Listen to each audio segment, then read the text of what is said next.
Linking with Robbie. So dude hit me in my DM, right? And I'm just like, all you niggas freak out, and that's just all it is. First off, girl, fuck him. And you are now listening to Linking with Robbie.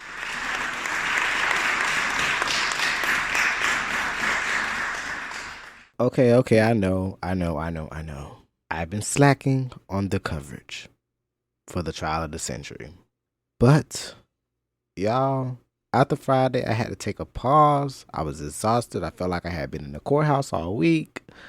I was like, oh, I got to sit out and just wait and come back on Monday when they come back to court, because I felt like I was on the jury stand and I was tired. I was worn out. Friday was a lot. They finished off Cassie, which of course defense grilled Cassie even more. I think the defense had a very strong lead on Friday. I can say they really nailed in a lot of things with Cassie. They focused on the money aspect. They focused on the contradictions of how she was setting up a lot of the freak offs. They focused on her, basically in love with Diddy, and how she went back after the rape, and just it was no holds barred when it came to her. And then the next thing you know, they brought out the text messages, of course. The defense team hammered in on certain text messages, which made it look like, Cassie would want to be doing the freak offs forever, that she wanted to be with her husband, and she was doing this because she wanted to do it and she loved doing it. Only for the prosecution to turn around and be like, hold up, hold my beer. First off, bitch, because that's how I feel like they came in the room. First off, bitch, actually, here's the real context of those text messages. While y'all sitting over here trying to pick and choose certain messages y'all want to talk about and bring to the jury, here's what's really going on. So they brought up the context and be like, okay, she said this, but in the next text message, she actually was saying this. So yes, she was saying like moments when she was saying like, oh, Diddy was saying like, you don't want to do this anymore. And she was like, no, I want to do this forever. Let's make this freak off. We can do this for the rest of our lives. What she was saying, because the prosecution brought more context, is that she was saying she don't want to do the freak offs forever. She want to be with him forever. So she's willing to do whatever to be with him. That's all it was about. All Cassie wanted, and I felt like all the defense was doing in my head, was painting a picture or helping a picture be painted that showed this was somebody that was desperately in love with somebody and dangerously in love with somebody who they had been in love with since they was basically 22 years old, and maybe a little bit before then, who they've always idolized and tried to be approved, get their approval and acceptance and love and affection. Cassie had been doing that from the day one that she got into this relationship with this man. And you're trying to choose messages that show that she was in love with somebody she was in for 11 years. Okay, what does that prove? So I love that the prosecution came back and cross-examined and was like, hold on, with a redirect. And they was like, first off, there's more to it, and y'all trying to switch it up. So then after that, that's when it got good, if you ask me. They brought out one of the Homeland Security agents, right, that actually arrested Diddy when they found him in the Intercontinental in New York. Y'all remember I don't know if y'all remember the timeline. Diddy houses got raided, right? In all corners of the nation, child. He was raided everywhere. Months went by, we all was wondering, okay, is Diddy ever going to get arrested? Is Diddy going to ever get arrested? He was around New York at this time, running around that Central Park, walking up and down the street. Oh, I'm Mr. Bad Boy. Mr. Bad Boy. That's how he was walking around. You call me love, love, love, love. And then they arrested him at the hotel. Now, mind you, when they got to the hotel, Diddy had drugs on him. He had $9,000 in cash on him. And of course, he had bags and bags and bags and bags of baby oil. I don't know what the fuck going on here, because everything else makes sense. The baby oil is gonna lose me forever in a day because I get it. You may want it for the glistening aspect so nobody get dry, but if you already have lube, you don't really need the baby oil. Baby oil is just there for the aesthetic. Why do you need so many bottles? I will never understand that. But as far as drugs, they found some pink like powder like substance, or whatever, pills or whatever, that was in some bottles. Come to find out, they tested, it's ketamine. Why the fuck are so many people doing ketamine? Ain't that a horse tranquilizer drug? Who found out that was even a drug to use? Some of these drugs, I be trying to wonder, where do y'all find these? Like, how do y'all discover this is the one I want to get high to? Like, I don't know the thought process going into, okay, so not only are we having a freak off all the time, my home got raided, so now let's do it some more. Like, clearly he was still having freak offs up until the point he got arrested, knowing he was under investigation, and you're gonna get caught with everything they said you were having. You had the pink drugs, which was the ketamine. You have MDMA. You have apparently a bunch of opioids. I don't even know what they were, but apparently they found a lot of drugs in his Louis Vuitton bag. It's just, sir, what's going on? You know you're being investigated. What you trying to do? Still get your rocks off, bro? Like, is all this really he just that horny? I get horny, but I mean, dude, calm it down. So, after all that, needless to say, then they had that Homeland Security confirm all the information.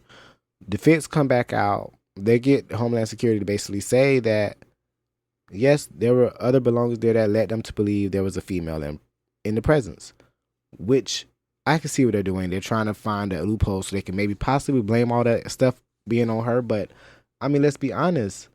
This is all the stuff that was already reported that was found in other places. So the fact that it was found on him months later in a hotel, you're not beating those allegations, Diddy. I'm sorry. So then after that, girl, prosecution brought in Dawn Richard from Diddy Kane. Ooh. Do you got a first aid kit handy? Yeah, Diddy Kane. They brought her out, baby. Good old Dawn herself, child, for making the band. She comes out, and immediately the defense is perturbed. Immediately the defense is trying to get her thrown out, trying to get her testimony not to be used, trying to say that she's not going to be relevant to the situation. And the judge is like, how is she not relevant if she's a witness to some of the things she'll corroborate and some of the things Cassie's saying? So they allow her to give her testimony only for a little bit. But it was enough for her basically to describe what she's seen, where basically one day her and Kalina, the other girl from Dirty Money, who we never really remember, but she was on Love and Hip Hop. I didn't watch those seasons, but I know she exists. I know her from being in Dirty Money, but I don't know her. I know what she looked like. She was the other girl in Dirty Money. That's how I know her. But needless to say, so yeah, basically, Dawn brought up a story where she was.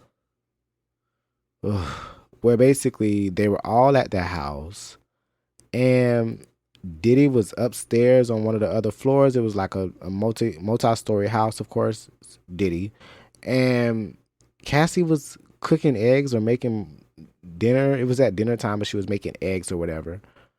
And I don't know what the fuck his problem was, but apparently Diddy came down there and got the skillet and tried to hit her in the head with it. And apparently he missed when he threw it at her. But I mean, she was cooking eggs, and so it was probably hot. And Dawn says the first thing Cassie did was just drop to the floor and went to the fetal position. And the first thing that came to my mind is, okay, so that was her natural reaction because that's what she's used to from him. She knows not to fight back. She knows just drop down and protect yourself. Protect your head, protect your knees. And that's what she was doing. And from there, it seems like he took her upstairs and the beating commenced. Dawn and Kalani didn't know what to do. Or Kalana, I don't know that girl name, but KK, whatever. I'm going to call her KK because I don't remember her name. The other girl from Dirty Money at this point. They all basically was there and silent because they didn't know what to do. Um, like Dawn said, like she didn't know if he could do this to them, to her, he could do it to her. You know what I mean? If she could do it to if he could do it to Cassie, he could do the same to her. And he even spoke. Apparently he brought up one time after that.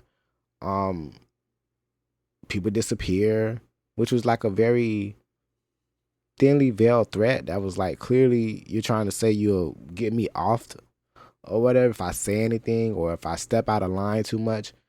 And clearly you have the power to do so because clearly you're beating and dragging this woman all over the house and you're abusing her and nobody's doing anything about it. So clearly you have all the power in the world, right? So she was terrified. So when people was criticizing and they're like, well, why didn't Dawn say that? Why didn't Dawn say the same reason every other employee and staff member didn't say anything? One, their livelihood, financial status, and two, safety and not wanting to be a victim. You know what I mean? So fast forward to today. Today, Monday, right? Back to round two. We got Dawn back on the stand. And of course, prosecution asking all the questions. They're getting her to paint more pictures of times where she's seen Cassie be hit or, times where she's been around. I guess they went to Central Park one time. I guess they was performing. I'm not really sure at the time. And Cassie had been abused at that point. She was wearing shades. And so Dawn wore shades in solidarity with her so that they could both be wearing shades. Ugh. It was intense for the day because I think the defense did another number because everything that Dawn spoke on, I feel like the defense was able to come and kind of poke holes in what she was saying. And it was little shit, but it's enough to make a jury member feel like they're not credible. I know how some jury members think. They were basically just poking holes in a lot of things she was saying. So things that she was saying where she was maybe like saying, okay, well, on Tuesday, this date, this happened. The defense would come around and say, well, actually, that couldn't have been done on this day because you said on your civil suit, they were basically what they did over the weekend, which is probably what I should have did. They went over her civil suit that Dawn did because Dawn is actually also filing a civil suit as well against Diddy as well, if you may not know. And of course, there's money involved. So they basically went up and combed through that entire lawsuit. They went through and they basically was like, okay. So you say you're gonna be doing what? Oh, you say he did this? Okay. We're gonna bring all this up on Monday. So when Monday rolled around today, that's exactly what they did. And they poked hole through every little thing she said and made everything sound contradictory. And then they basically turned around like you just wanted money. You just wanted money.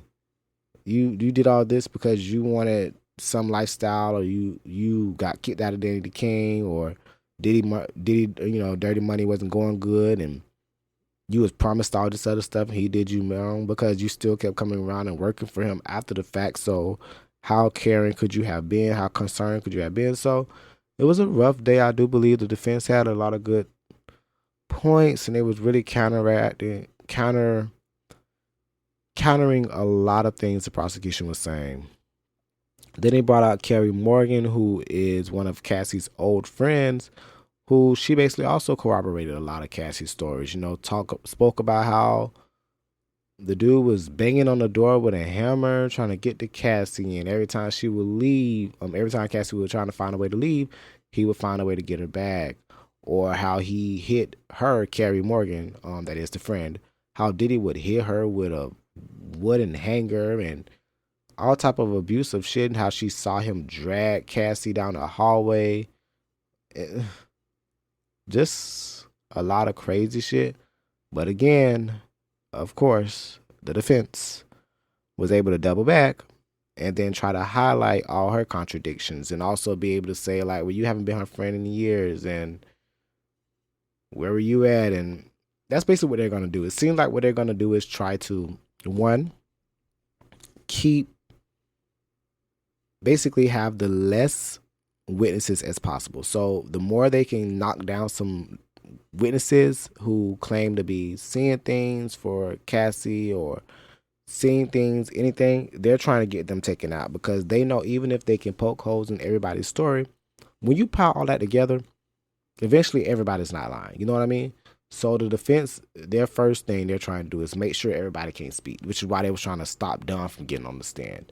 They don't want all these people being witnesses. They wanted to be focused on maybe one or two people they can drill. All these people is only gonna make it muddy. It's gonna make it murky. It's gonna make it hard for the jury to be able to see him as not what the prosecution is painting him as. Now, what I can say is, I do think the prosecution, and I see what they're doing. They're trying to paint his character out right now. So right now we're focusing on witnesses and a lot of stories that with a little bit of breadcrumbs to the sex trafficking and the other crimes he has charged, but they're really painting a picture of who this person is. They're really painting a picture of who this character is and how abusive he is, how violent he is, how controlling he is. And they're painting this picture that I can vividly see, and I think anybody with open eyes could see. But the problem is we're going to have to prove so much more with the sex trafficking that I really want them to hone in on more so people don't get lost, because the average person may get lost in this. The average person may just get lost to this and chalk it up as, this is domestic violence. Oh, all they talk about is assault. What about the other stuff? The other stuff is being breadcrumbed throughout this whole trial. Like, they're touching on it. It's just they're not focusing solely on it. And I do believe as time persists, they will start basically revealing more and more, really opening up and really showing how Diddy did what he did. Right now, we're just painting a picture of who Diddy is and basically showing if he was with this person for this long and look how he treated her, he basically sex trafficked her. They have to be able to, bring other stuff. They've already showed you the porn stars.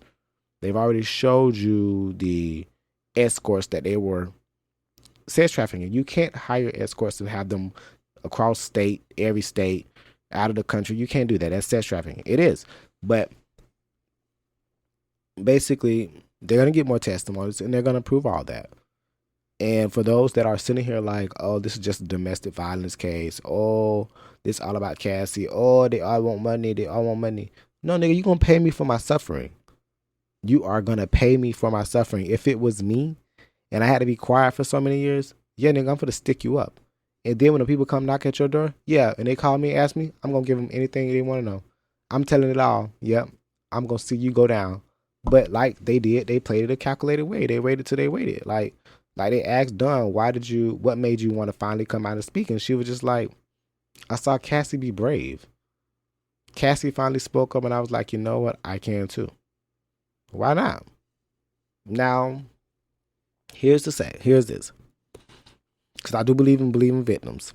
I do think it's going to be difficult because a lot of people who are giving testimonies now, it's a thin line between them giving a witness statement and hearsay, because that's what the defense was doing. They're really poking holes to kind of be like, did you actually see this happen, or you was there for the aftermath?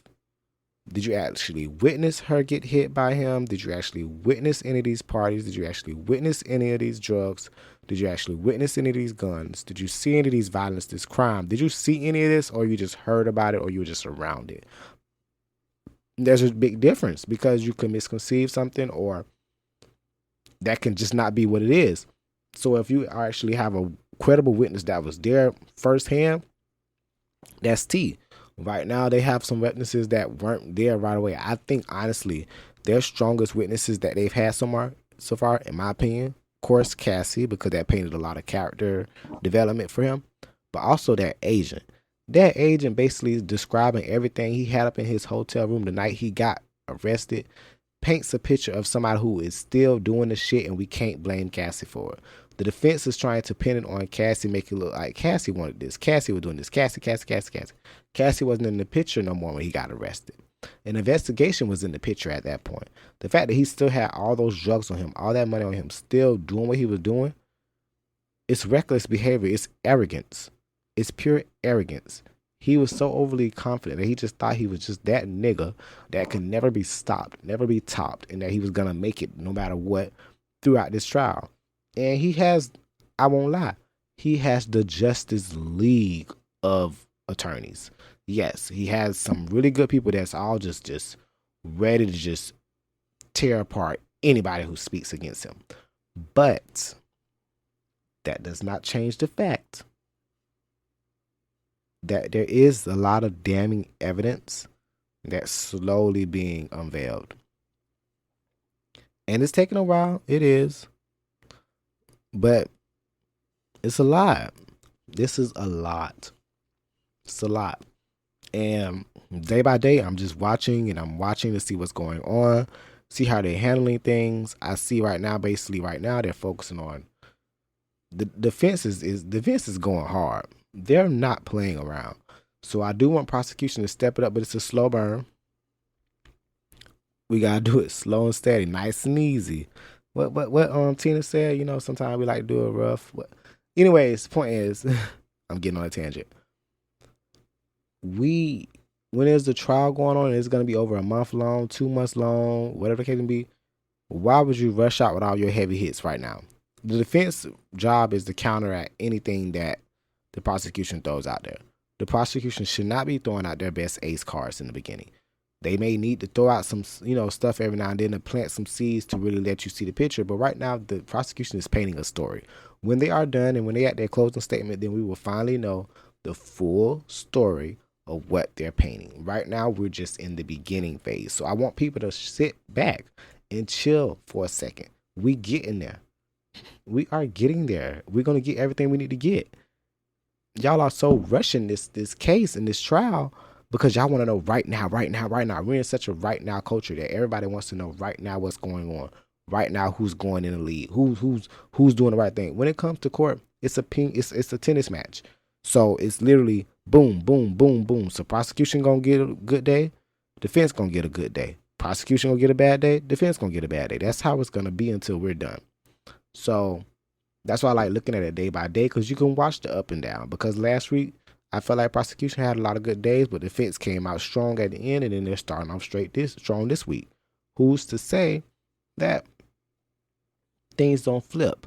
I do think once we get out of the more domestic violence territory, if we focus more on him abusing his staff and manipulating his staff and coercing his staff, that's when we really gonna have the case. And I know they got evidence. It's the fucking feds. Like, come on now. The feds been doing this for years. And they've been watching you for years. They've been studying you for years. They've been observing you for years. Even before the case began, baby, they was looking at you. They was watching you. They were monitoring you. They was building a case. They ain't building a case just off of Cassie's lawsuit. Let's all be honest here. Feds ain't gonna pick up a case for a civil suit. So we already know there's way more to this. And you guys just have to be patient. Be patient, because y'all was talking shit when R. Kelly was in the situation. And look where he is. And I'm not talking about when he was over there crying in front of Gayle King. A lot of y'all swore he was innocent. And look where he ended up. So let's just all sit back and watch. That's what I'm doing.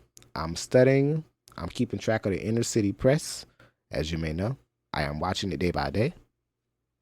Inner city press just made it a way to where they're making it allow for whatever emails that went through the email exchanges. You know how Diddy and Cassie communicate a lot through emails or whatever.